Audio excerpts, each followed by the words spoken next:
G'day and welcome to ReDriven. Now, I've got to explain something to some of our international viewers. Here in Australia, the kind of go-to rear-wheel drive large sedan cars that a lot of young drivers or the young enthusiasts go to are the Ford Falcon and the Holden Commodore. But the problem is with those two, they have a less than stellar reputation when it comes to social decorum. Look, basically what I'm trying to say is that the Falcon and the Commodore, they've been somewhat ruined by association. They're generally really good cars, but let's be honest, a lot of dickheads drive them. But what if you do want a large rear-wheel drive sedan and you'd rather that certain assholes out there just don't assume you're yet another bogan wanker? But that's where the Lexus GS comes in. I've got to say, but like Lexus does have a fantastic reputation when it comes to reliability, but these things, they are getting pretty old. So what actually does go wrong with them? Like, what do they cost to own and operate? What do they like to live with on a daily basis? Most importantly, but should you buy one? Let's find out. Now, depending on where you're watching this from, you might know this as a Toyota Aristo. In this video, but we're going to be focusing on the second generation Lexus GS models. We also missed out on the V8 and the turbocharged variants here in Australia, but everything we're going to be going over should relate to basically all Lexus GSs and Toyota Aristos in your local market. So as we missed out on the spicy engines, that means we only received this, the GS 300, with its naturally aspirated 3-litre straight-six engine mated to a 5-speed automatic transmission. In terms of variants, excluding the incredibly rare dealer-fitted performance-enhanced L-tuned edition, all Aussie GS 300s come in the single trim spec. But if you do want a spicy engined Lexus GS, there are plenty of Toyota Aristos available on the used market thanks to the grey import scene. And these things are packing the same iconic 2JZ GTE turbocharged 3-litre 6 as found in the Toyota Supra. Like the actual Toyota Supra, not the BMW Supra, obviously. Late in 2000, the updated Series 2 GS and Aristo was announced, featuring some incredibly subtle design changes inside and out, and a few new features and upgrades to the equipment. Now, we will be covering loads of information on the GS in this video, but for all of the really specific details, go and check out our incredibly handy and completely free ReDriven cheat sheets. Our cheat sheets are invaluable as they provide a full breakdown of the car's model range, its common problems, what you need to look out for before handing over your hard-earned cash, how much of that cash you should be handing over, and so much more. Check it out at redriven.com or in the link below.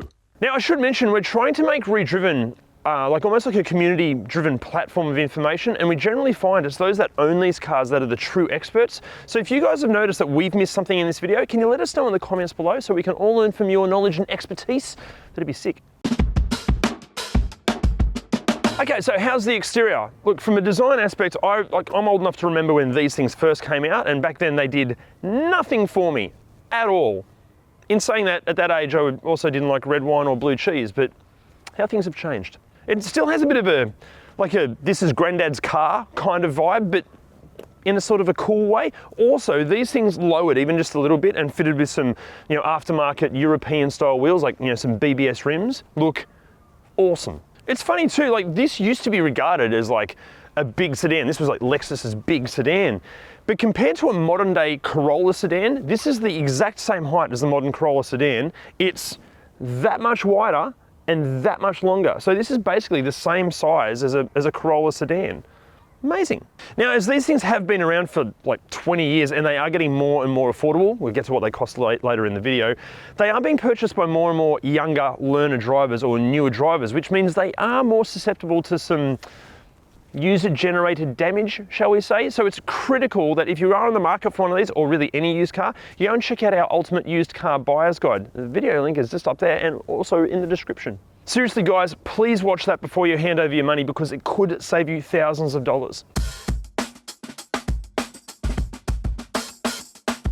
Okay, so how's the interior? Well, look, from a design aspect, it's pretty obviously 20 years old in here, but in saying that, I feel like it's almost like finding like a jacket from the 90s. It's just kind of cool and retro, and it feels right in here. Look, I know this is a massive call, but this is about as close to perfection for an interior as I've come across so far in ReDriven videos. Like, everything in here is just right. The materials used, like the leather is still so supple, like wear and tear wise, like it's clearly been used. It's over 20 years old, but it still feels so nice. The leather quality is amazing. I used to hate wood grain in cars, but in here with this color, like with the black and the wood grain, it's great and it feels good. Ergonomics wise, everything is perfect. The steering wheel is kind of in its away position at the moment. When you start the car, it comes back to greet you. But where everything is feels right. All the buttons, like the way everything feels, even the air vents, the way these vents move, there's like a conviction to the actual way everything moves and operates. It's amazing. It's over 20 years old and it feels this good. Like seriously, like we've had cars on the channel that have been, 5 or 6 years old, and this interior, as far as the fit, the finish, and just how well it works, is far superior to some cars that are only a few years old. Well done, Lexus. Now in the back seat, I'm exactly the same height or a little bit shorter or a little bit taller than you are. This is in my driving position, and it's interesting. So this is where the size of this car is a little bit deceptive. It was always sold as a large car, but back here, like my knees are kind of scraping up against the back of the seat. My feet are a bit crushed. The seats themselves are phenomenally comfortable, but yeah, it is quite small back here. Wear and tear wise, look, there's some slight signs of wear and tear, but I gotta say, again, the leather feels fantastic. Like on the door cards, just incredible. Back to the seats, everything just feels great. And you can, it's exuding quality. Again, like the tactility of like the air vents in the back, they just feel nice to use. So impressive. Actually, one more thing about the back seat. If you are sitting in the middle, you're gonna have to do a leg spread because the transmission tunnel is huge. So yeah, not the comfiest in the middle seat. Okay, how's the tech? Well, look, considering this car is from 1998, the tech actually isn't that bad, like for 1998 standards. We're talking an excellent sounding 7-speaker stereo, that incredibly cool 6-stack CD player, climate control, cruise control, leather seats and steering wheel, electronically adjustable driver's seat with memory settings, remote central locking, and a trip computer. Look, obviously you can forget about anything like Android Auto or Apple CarPlay, because like in 1998, Apple CarPlay was like a fruit-based game that you played in traffic. But the good news is, to fit Apple CarPlay or Android Auto is actually pretty simple. You can get like an aftermarket head unit that will fit in there just perfectly. But for the full list of what tech and features these things have, just check out ReDriven.com or check out the link in the description below. So is it practical? Well, yep, in the boot, heaps of space back here, and this opening aperture is quite large, so yeah, really practical. Before we get to practicality in the back seat, listen to this, the way the doors sound when they close. The boot does the same. No rattles. After 20 years, no rattles. It sounds like someone dropping a bag of quilts on the ground. Okay, practicality in the back seat. You've got a spot for your frisbee behind both the driver and passenger seat. Ashtrays in the door pockets. Gross, but in saying that, like this is from the 90s, and if you're going to put your ash anywhere, to put it in your own door is pretty cool, rather than like a communal ashtray in the middle. I'll give you that, kind of cool. Smoking's still disgusting, but as I mentioned, you've got some air vents in the back, plus you've got you've got an armrest here, which again, it feels so good, and slide out cup trays, which work perfectly, because it's a Lexus. God, that feels good.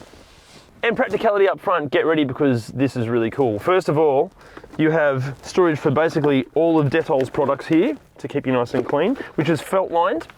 Under that you have a more felt line storage area, so nothing rattles and jumps around all over the place. It's really good quality felt as well. You have 2 cup holders here with a removable center section, so it's easy to clean. You've got a 6-disc CD stacker. Remember these? Look at this. Look. How good's that? The guy that owns this car clearly doesn't know what a CD is. That's okay, because he's like 19 years old and very cool for owning this car. That's amazing. Look, just the chunkiness of putting it in there. You've even got a spot for your CDs, excellent size glove box. You've got a space here to keep your immense amounts of cool, because if you own one of these, you're drenched in cool. You've also got really shallow door bins. Oh, and there's the world's smallest storage area here, which is, I know, good for maybe a dozen matches. That's about it. That's it for practicality. Super cool. Okay, what goes wrong with these things? Well, if you're thinking, guys, it's a Lexus, surely nothing goes wrong. Yeah, you're kind of right, but there are a few little things you need to check out. Firstly, there are some reports that the windscreens can get a bit rattly. It's mainly due to some windscreens being fitted incorrectly, but that's a pretty easy fix. There are some reports that the door lock actuators there are starting to play up a little bit, so you can't lock or unlock the car. In saying that, but we wouldn't call it a common issue, they're more sporadic reports. Okay, problems inside. Look, if you can find one of these with a standard infotainment system, there are plenty of reports that these things are starting to glitch out and fail and only play 90s music. It's understandable, this infotainment system is over 20 years old, but as we mentioned, it's pretty easy to replace. Now, there are also a few reports that the air conditioning can stop working. It's not actually a problem with any of the hardware, it's just an ECU fault. Once you get that sorted out, it should work fine. Now guys, before we get into mechanically what can go wrong with these, look, the only way that we can keep making these videos for you is with your support, and the best way to support us is simply by hitting those like, subscribe and bell buttons and sharing our content as much as you can. Just by doing that, that's all the support we need. That'd be awesome. Now, mechanically, what goes wrong with the Lexus GS? I'd love to tell you, but I can't. I'm not qualified to, I'm not a mechanic. But Jim is. The engines in these, the 2J and the 1U family, are arguably amongst the most reliable engines ever made. Especially the 2J, it's pretty much bulletproof and it's immensely popular in motorsport applications. I mean, yeah, if you put in all the boost and rev it to the moon, it might break in half. But as a daily driver, a well-serviced one of these will pretty much go forever. Service-wise, they're old-school timing belt engines, and they're due for renewal every 100,000 Ks, and so are the platinum spark plugs, so they can be a little bit pricey. Now, the engines are at the age where all of the gaskets and seals are starting to get a bit hard, so you're probably going to see a few extra oil leaks. And also, everything in the engine bay at this age is going to start deteriorating a little bit. Things like all the hoses and plastic fittings, even more so with the turbo variants, because there's a lot more plumbing in there, a lot more hoses and a lot of little plastic solenoids and things, which at this age are all pretty brittle. Now, it's the age again, and the climate that it comes from is something you're going to have to consider here, because it's not just the engine bay plastics that turn to shit. All the rubber bushes under the car, the brake hoses and all the hydraulic systems, they're all probably going to need potentially a little bit more love and attention. But having said that, if the car has been serviced well and kept out of the weather and hasn't been ruined with shitty mods, these things are probably still more reliable than a lot of cars on the road, and most certainly more reliable than most things of that era. Okay, so is it safe? Look, it's important to remember that in 1998, safety was something of an afterthought for car manufacturers. So much so that the American Safety Institute at the time, they didn't award stars or even like a numbered rating. They just said that this was good.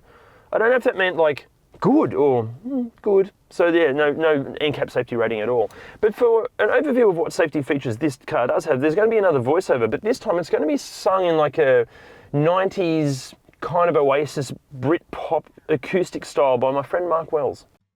Standard safety features on the Lexus GX will include dual front side airbags, ABS and traction control, while post-facelift models also receive brake assist and front side curtain airbags.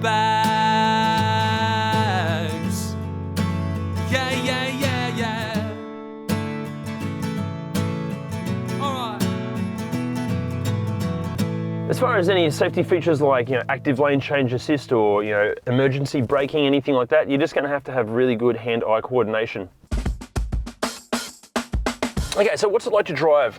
Look, it's important to know that this car was built at a time when Lexus were like hell-bent on not only matching their European competitors, but pretty much dominating them in every possible way. And in terms of driving, they're doing a damn good job, because I cannot believe this car is 24 years old. Seriously, like, this thing drives better than some of the 4-year-old cars that we've had on ReDriven. Like, suspension-wise, after 24 years, it should either be like floaty and like a boat or incredibly harsh and crashy, but in this, it's perfection. It feels like it's like the suspension equivalent of like one of those really expensive mattresses you get in expensive hotel rooms. The performance is lovely. Look, it's not fast really at all, but it was never meant to be fast. It just wafts along beautifully. It's like cream pouring out of a container, just this nice, smooth, wafting experience. But to add some objectivity to these subjective impressions, let's do some performance times. We're going to do 0 to 60 kilometers an hour and 60 to 100 kilometers an hour.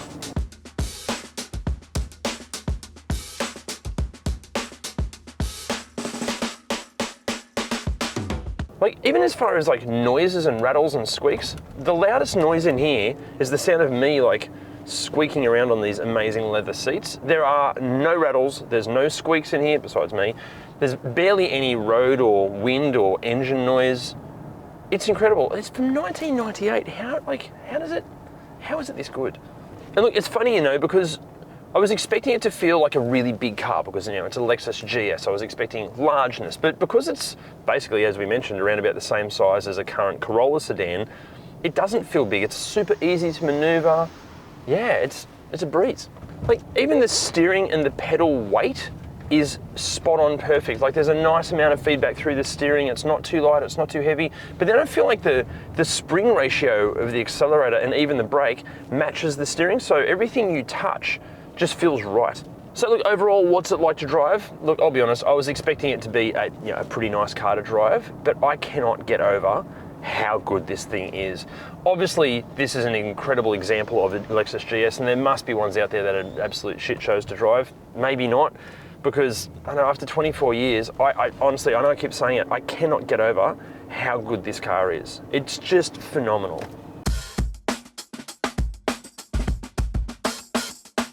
Pricing here in Australia kicks off from as little as $4,000 and it tops out at around about $20,000 for like concourse condition mint examples. Something like this, a 1998 model but in truly superb condition and with under 100,000 Ks on it, probably around about 15,000 bucks. And for some international pricing, here's a graphic.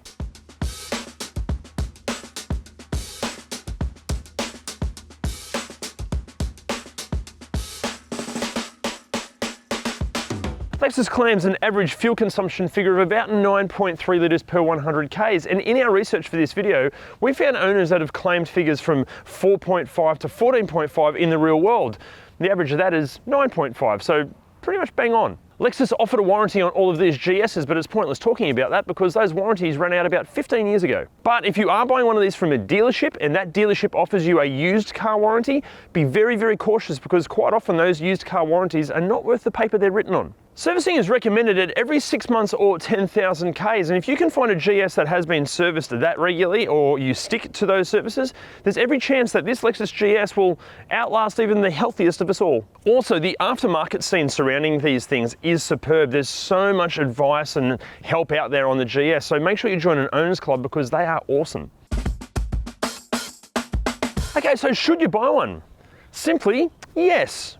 If you're on the market for a large rear-wheel drive sedan at this budget, about the only reasons that you wouldn't buy a Lexus GS are because the safety does leave a little bit to be desired, you maybe aren't sold on the looks, or maybe the fuel consumption is just a little bit too rich for your finances.